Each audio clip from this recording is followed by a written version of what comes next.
Hello everyone and welcome to another episode of Let's Design Cities Skylines. My name is Duster and we're back at Cedar Valley where it's been 2 weeks since the last episode. But I'll promise I'll make it up to you because in this episode we're going to be doing many little things and I'm going to change the format a little bit. I think we're going to aim for a time lapse with commentary because let me just show you real quick what we're going to be working on.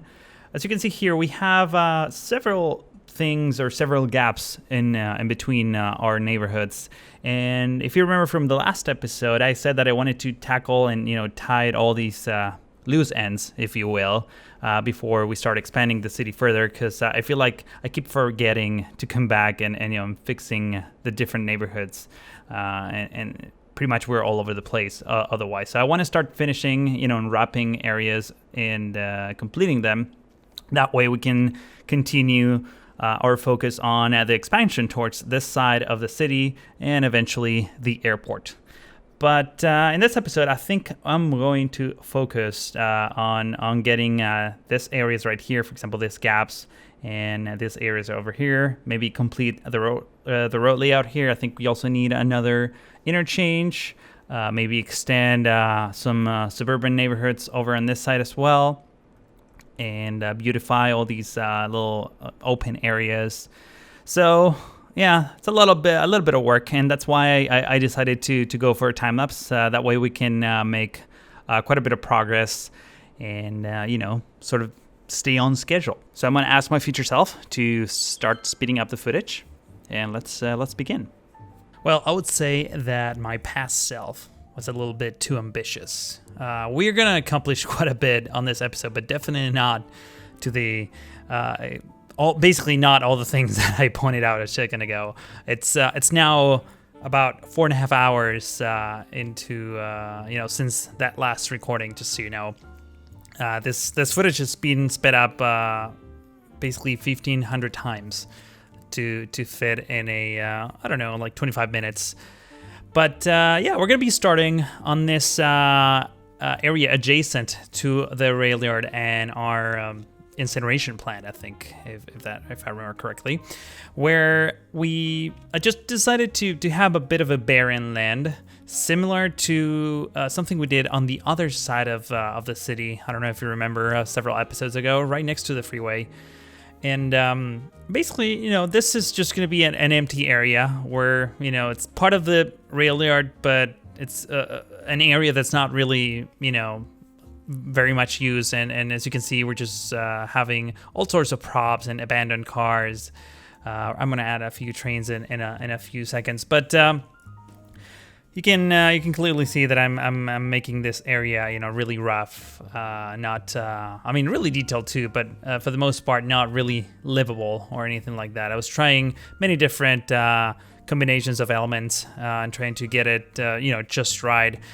Later on, I realized that I was using way too many trees. Everything looked way too green, and that doesn't really give me that sensation of like abandoned, area. So I went ahead and removed some of the trees, but in the meantime, I have a whole list of topics that I wanted to talk about. So if I see something interesting, because I feel like I keep repeating what you guys see on the screen, but it's better if you see what I'm doing than me telling you everything that I do, except when there's something meaningful to talk about. So what I'm going to begin is addressing. Well, I've been getting a lot of comments in the previous episode about, and the episode 2 weeks ago, by the way, about, because I said at the beginning of the episode that it was going to be a short episode, and then it ended up being 46 minutes. I guess what I meant by that, in my mind, I should have explained this.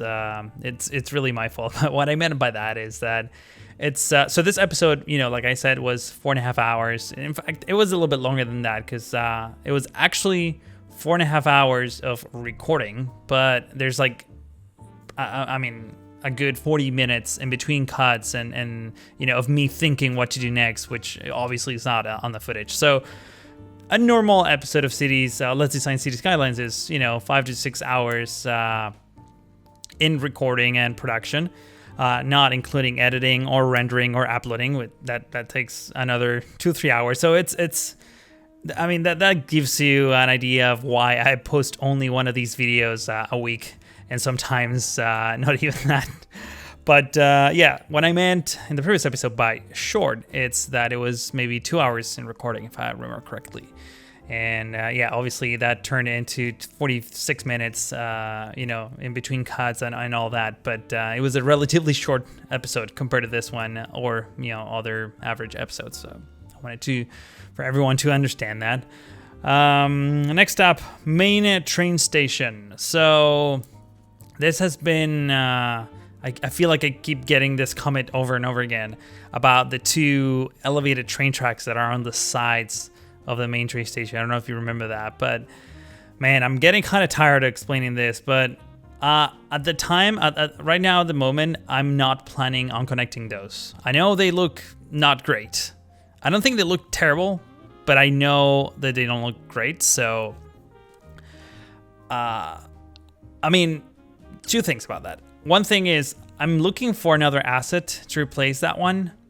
But unfortunately, the bar is so high, like the level of detail in that model is so high that I haven't found any really, really good looking main central stations that even remotely look like that. I have one that I guess I can show it to you next episode, but it's not too bad.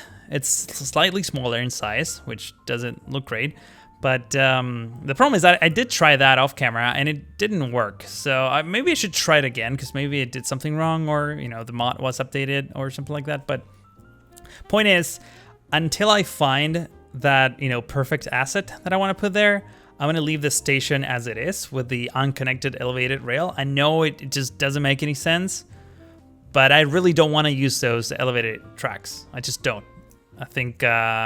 I already built the whole neighborhood around it. And even before I did all that, I was sure that I was not going to, connect those. So please stop asking. You can ask, but you might not get an answer. And if you see someone who didn't watch all the episodes, you can let them know. Now, next thing on my list, airport. I feel like I'm teasing this on every episode. We're getting there. I'm going to do some zoning later on this episode, and I think our population is going to reach to like 90,000. So I'm pretty much ready to start working on the airport. Unfortunately, I didn't, get as much progress as I wanted with this episode, so there might be another one. I could do like 10 more of these, to be honest, to complete everything. But I think I'm going to try to do one more of these episodes where I tackle many different things, and then we're going to start working on the airport. I promise it's coming. Now, another big request is farms. So farms, it's definitely coming. It's something that I've been wanting to do for a while. And this episode today, it's part of getting there too, because, well, right next to this interchange, I don't know if you can see it, you can barely see it. Every once in a while, there's some terrace level, basically where this avenue connects. I did some terraforming. I didn't tell you about this. This was like 2 or 3 episodes ago. I hit it with trees, and I also tried to like point the camera in an angle that you wouldn't see it. I don't know why I did that, but I think I'm gonna try terraforming that segment of hills on the other side of the river, or on this side of the river, I guess. Where and have like terrace farms. I want to try that design. That project will definitely happen after the airport. So I'm guessing it's a good 5-6 episodes away. 5 to 6 weeks. It's not too bad. Maybe even earlier than that. It all depends on how long the airport and all these other tiny episodes take. But it's coming. It's definitely coming. Now, another big request that seems to be popping up quite a bit, which I'm not entirely sure I want to do, it's military bases. But before I tell you about that, let me explain to you what I'm doing here. So I wanted to do like a like a wave breaker design and have like, you know, a wall of rocks sitting by the river, by the coast of the river. And I started with this design with rocks of all different kinds and like, you know, put really organically and all over the place. And it looked okay. It looked okay.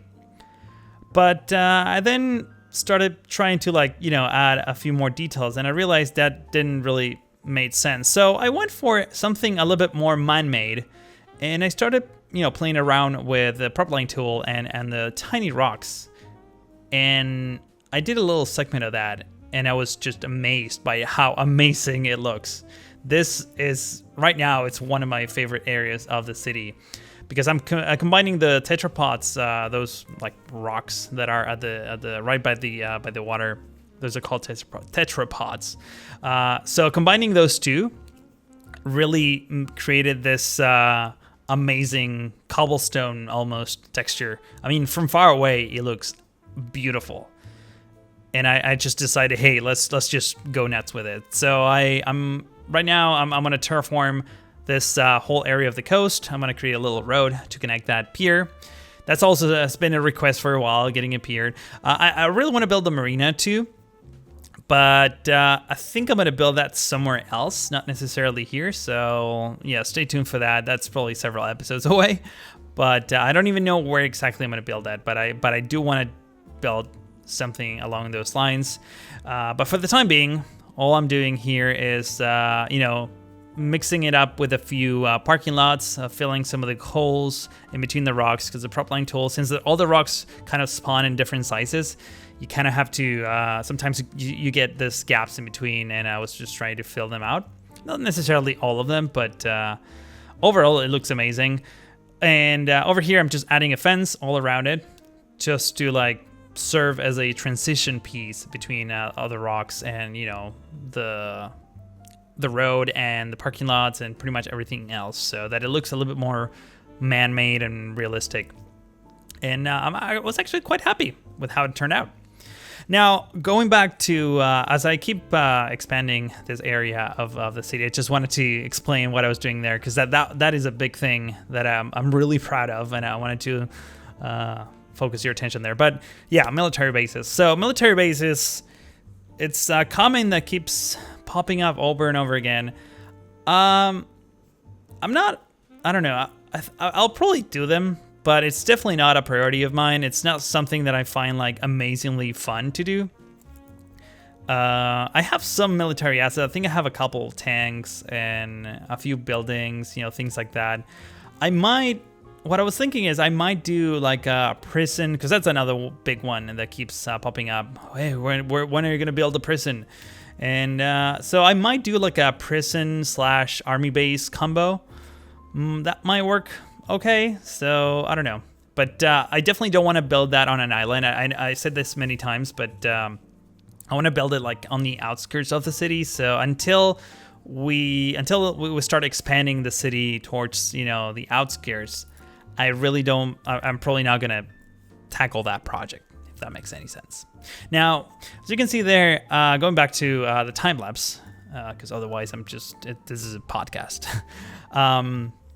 I decided to continue the neighborhood, the planned neighborhood from several episodes ago, and continue the same aesthetic and try to integrate it with this curved parking lot.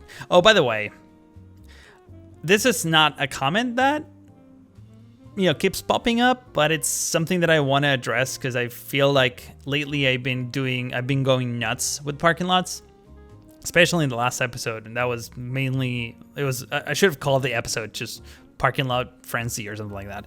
But in this episode, I take it a step further, and there's going to be a lot more parking lots. Trust me. Here's the thing with parking lots. I know like the perfect city shouldn't have that many parking lots, right? People should be able to move around using mass transit or bikes, you know, more, environmentally friendly means of transportation. But I'm aiming for like a semi-realistic city, and you know, I live in Los Angeles. It's one huge, big, massive parking lot, right? So that's the inspiration that I have on a daily basis, and I get ideas from that, and I think adding parking lots and tons of cars in my mind makes the city look much more nicer. If I was aiming for a design that's like like the perfect city, yeah, I mean it will all be bike lanes and pedestrian lanes for the most part, but yeah, that's why, and also that's another thing is that I and this is more of a technical issue, but I tend to create my custom parks, and what I mean by that is like I use my I just manually put assets and props and trees, and the people in the city don't really react to those assets in that way, so I need to add parks, and usually by adding parking lots, that counts as a park and elevates, the land value underneath the neighborhood. So, I feel like I'm hitting two birds with one stone by using parking lots that way. But as you can see here, we're wrapping up this tiny little neighborhood. We're really pretty much reaching to the edge of the freeway. And I decided to, since we have some commercial areas over there, I decided to go for a little promenade design. And I'm using cobblestone for the road textures, which really makes it look like a tiny, rural town, like a cozy Main Street kind of, area. So I'm actually quite happy with how that turned out. Now, a moment ago, you saw me add the sand texture underneath the freeways, and that's something that I'm going to start doing for several reasons. Reason number one is grass doesn't usually grow underneath freeways, so by painting it with sand, or I mean, my sand texture is kind of rocky anyways. It looks more like brownish dirt. And basically the whole point of that is to like add variety in terms of the ground texture, so it's not all grass. And since like I said, grass doesn't usually grow underneath freeways, I thought that was pretty much a perfect fit. So I'm not gonna do it everywhere, but in many areas, I'm probably gonna start putting down or painting the ground texture with the sand. Now this is what I was talking about in terms of parking lot craziness. What this is this whole avenue, and I'm not going to finish this in this episode, but the whole point of this area, and moving it to the right of the screen right now, it's going to be one big strip of, big box commercial area. I think I mentioned this in the previous episode, but this is sort of what I was envisioning. So we have 4 car dealerships. We have the Ford dealership, the Chevrolet, Audi, and Toyota, I think. Yeah. I also have a BMW one that I haven't put down, but I'm probably going to add it later. It's basically massive parking lots, and then this massive warehouses, or store. Actually, not technically. Well, technically there are warehouses, but these are like actual stores, not like industrial warehouses. That's usually how they look like. So that's the design that I was aiming for. Now over here, I'm expanding the population, which is what I mentioned before at the beginning of this time lapse, and I'm going for definitely low density construction, because pretty much the whole city is medium to high density, and I think if I keep expanding the medium and high density even further, it might not look super realistic. I do want to have some clusters of like taller buildings farther away from the main city, because that usually cities have that. They have like city centers that are not necessarily the downtown of in a metropolitan area. So over here I'm reusing the same roundabout that I used on several episodes ago, but I went for a slightly different design by painting with sand. And that's pretty much all the progress that I made on this time lapse. Now I'm gonna leave you with some really cool cinematic shots, and I'll resume just a second. The question is, have I learned anything about life?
Man, that was quite a bit of progress, and the city's just looking gorgeous and gorgeous by the episode. If you agree, please help me tell YouTube how much you enjoy this series by clicking the like button that's right underneath this video player. Go do it now. Go do it now. I can't wait. I have time. Also, if you're new to the channel, please consider subscribing if you haven't already, and make sure to check the link in the description that will lead you to the full playlist of the series in case you missed an episode. But like I said, that's all the time that I have for now. I want to thank you all for watching, and really, really hope to see you in the next one.